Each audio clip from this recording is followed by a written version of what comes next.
So, Joey, I'm going to give you a little quiz. Okay.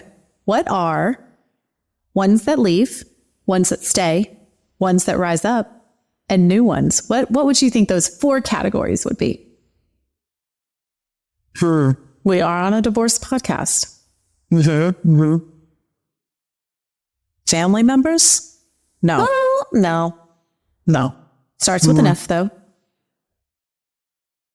And you were singing the song earlier. Oh, Friends. Yes. I watch it every day. Watch it every day, Friends. And then you were singing the TLC song. Oh, what about your friends? Will they let you down? Yeah. Let's talk about those Friends categories, I think.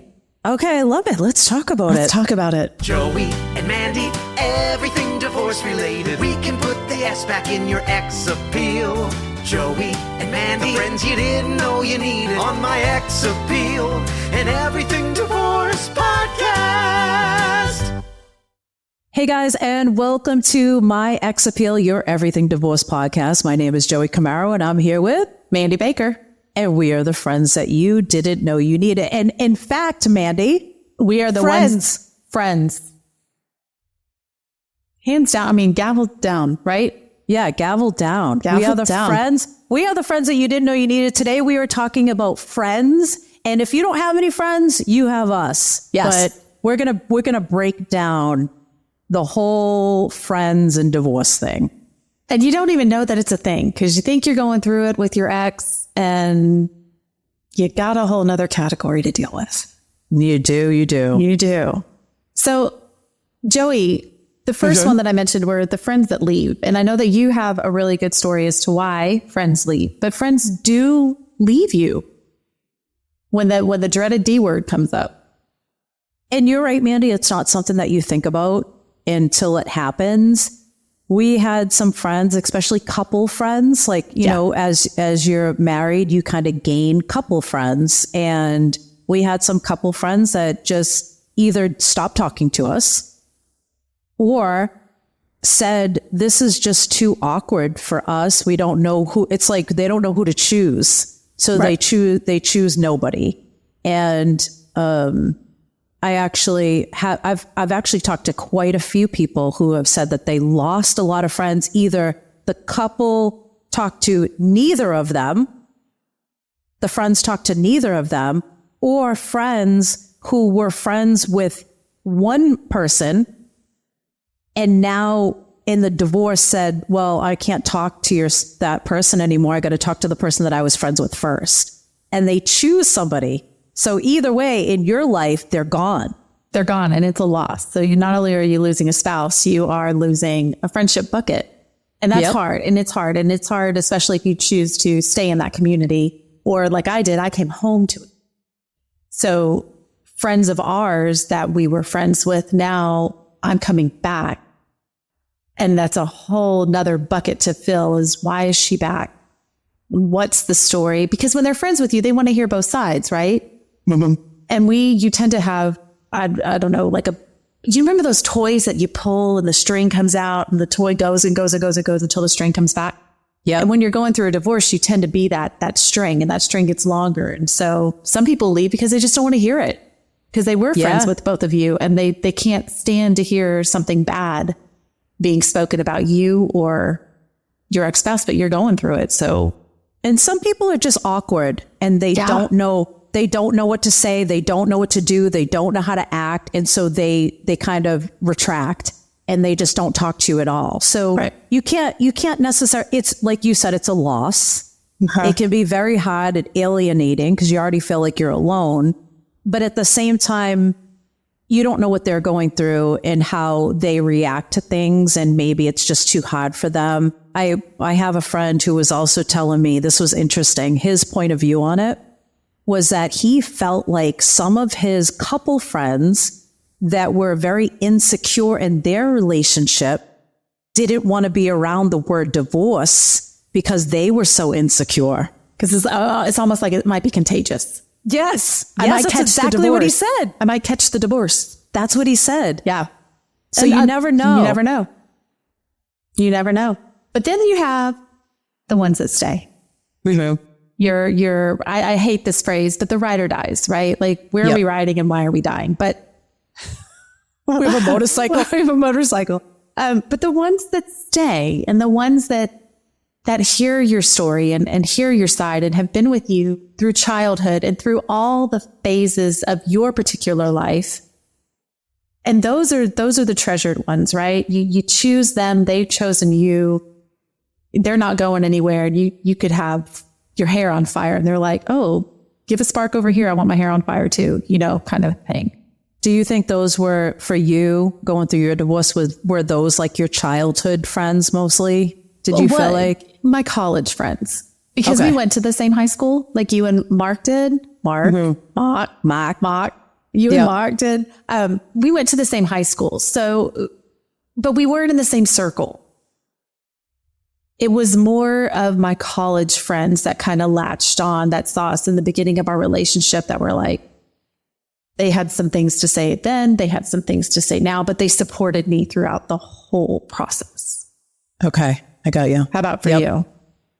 My high school friends, my friends that I'm friends with now are a small group circle. We've been friends since the 8th grade, and then one of them since the 1st grade. And so those type of friends that we still have the group chat, and we can go months without seeing each other or days, and it doesn't skip a beat. Yeah, those were probably the ones that they stuck around the most.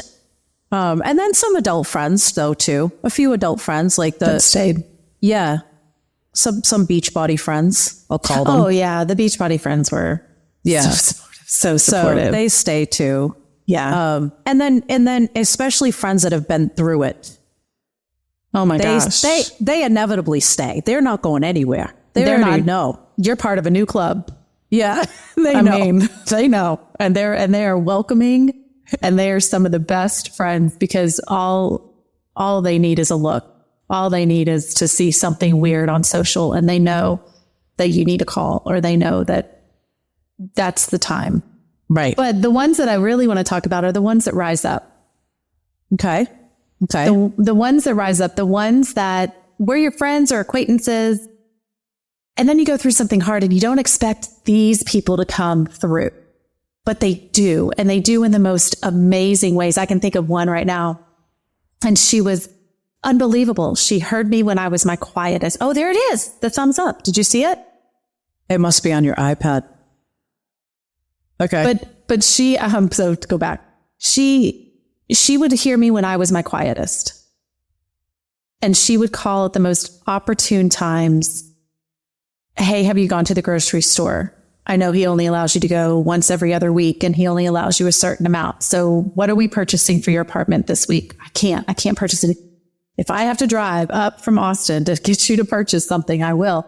So it's those that rise up that really do help open your eyes and see things, because they care about you and they know that they have something to offer that can definitely help you get through this moment. Or they might know a lawyer, they might know a counselor, a church group, something to help you get through this. But for me, it was the ones that stepped up that were really the amazing ones. During my divorce. You're just like, wow, I wouldn't expect you, because some of these people are very happy in their marriage. So Absolutely. It's not like a trauma bonding thing. It's just somebody who really cares about you. It doesn't matter what you're going through. They just want to make sure you're okay. And they kind of just show up one day. Yeah.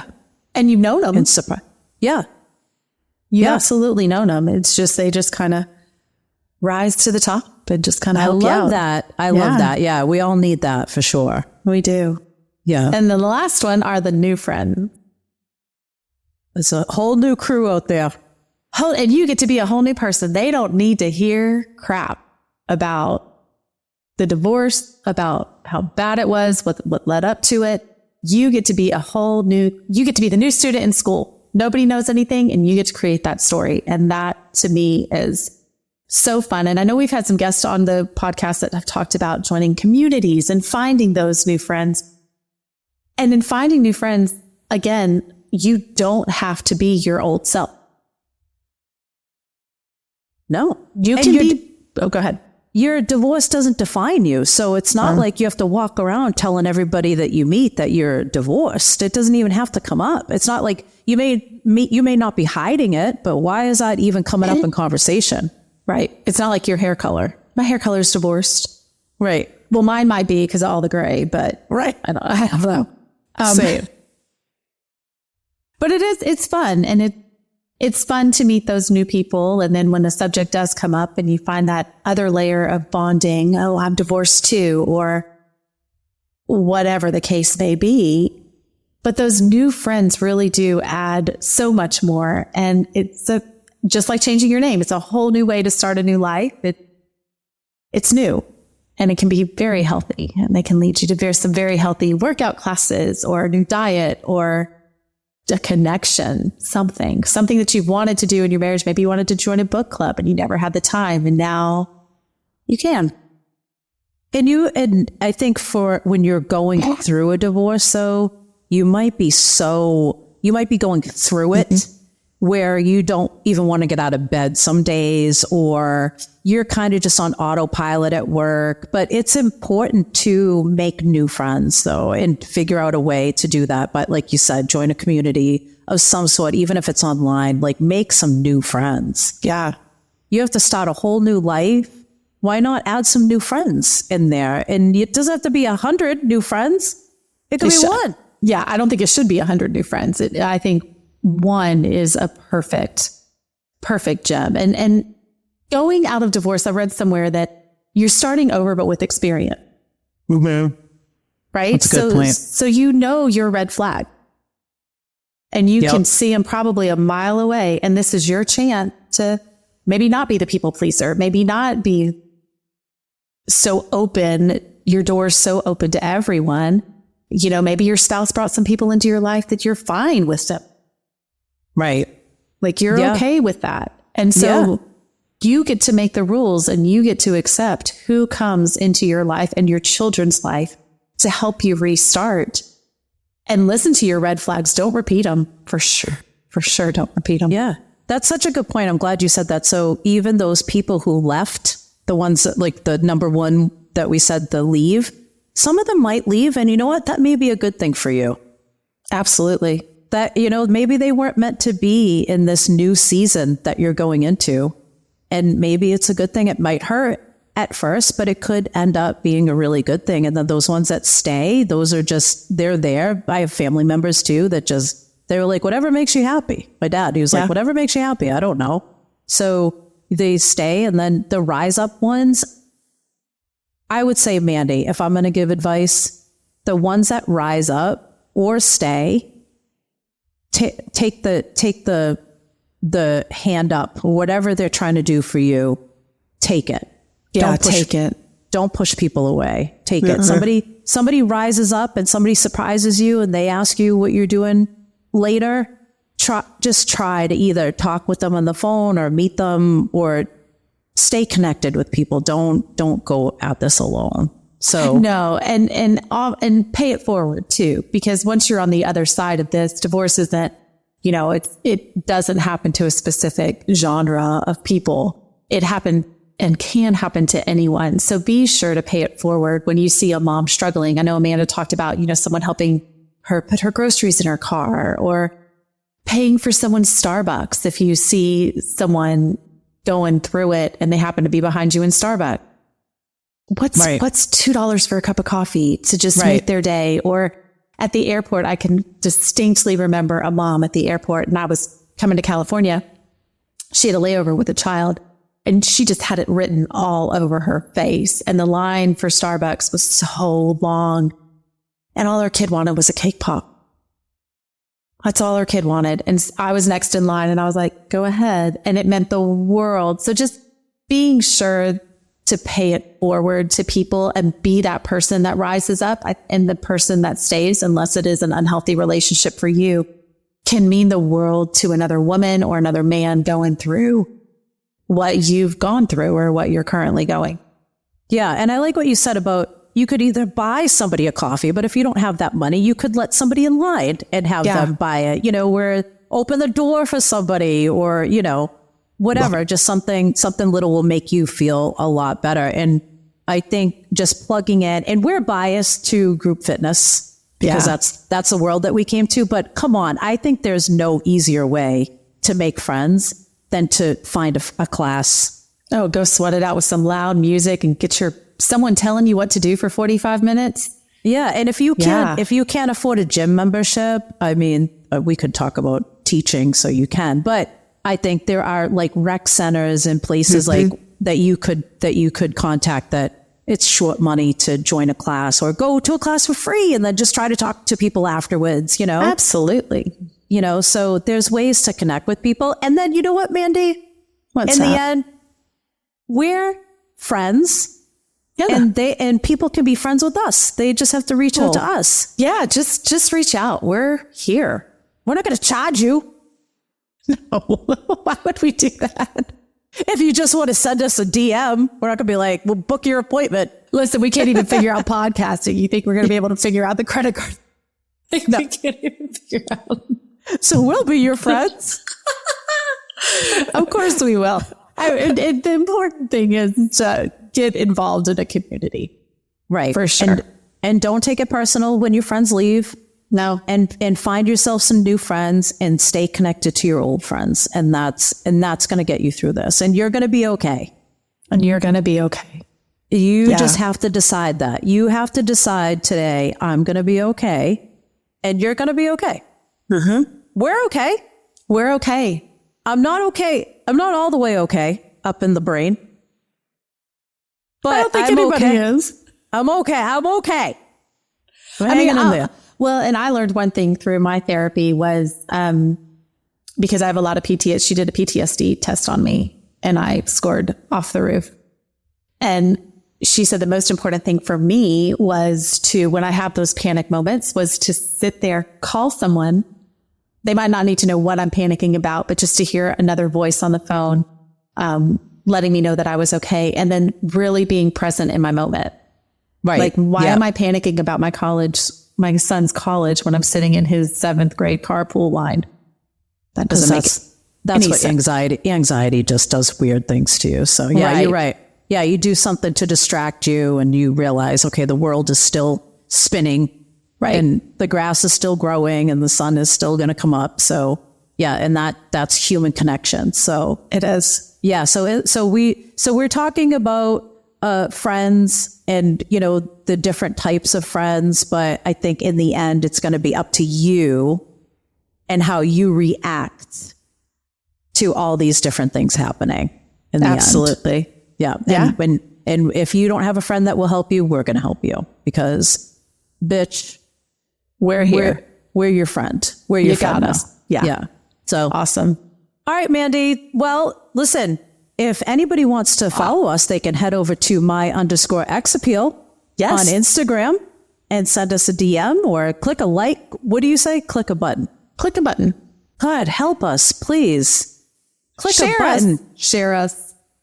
Please. My God. No We're good problem. friends. You have to be a good friend too. Goes both ways.